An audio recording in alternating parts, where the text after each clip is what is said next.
Don't miss the main message, an Easter message from miniministry.com. As a student of mass communications, I once considered getting into the world of broadcasting, preferably classic rock radio, of course. I'm still intrigued by communication technology, now and historically, and this 1912 quote by the inventor of the wireless telegraph recently grabbed my attention. The coming of the wireless era will make war impossible because it will make war ridiculous. Apparently, Marconi truly believed if we could more easily share information and resources, we'd have nothing left to fight over. How I wish he'd been right. But wireless tech seemed to have just the opposite effect, with radio communication a major contributor and tool in the wars to follow. Fast forward to today, and we clearly see more doesn't always equal better, particularly in a world of impersonal communication. Present state of the global stage aside, perhaps most ridiculous is that we now wage war wirelessly with strangers, and those we once called friends, from behind our own private keyboards.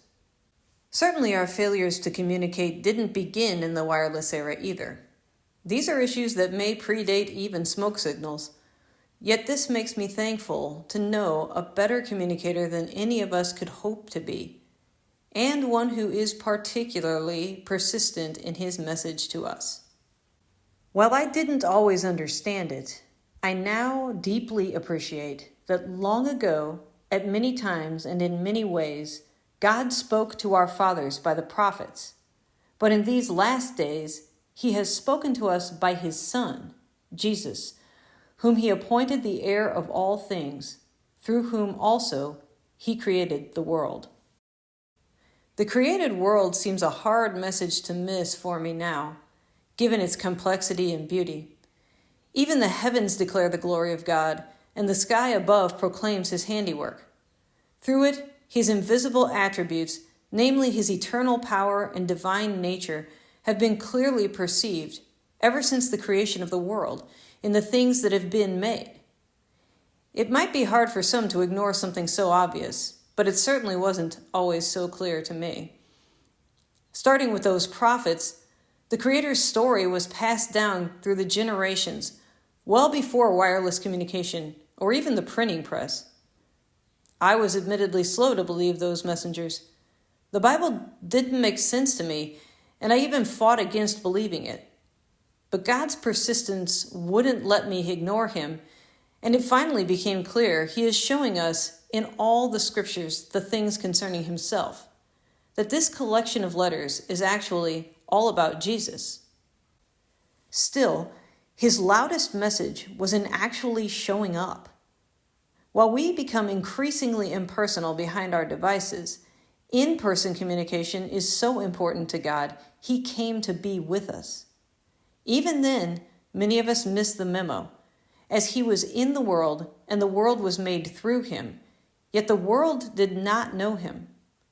But Jesus didn't wage war against us for our lack of understanding. Instead, in a shocking communication of love, he fought to the death for us. While momentarily misunderstood as defeat, once the headline of his resurrection started to circulate, his real message began to be received.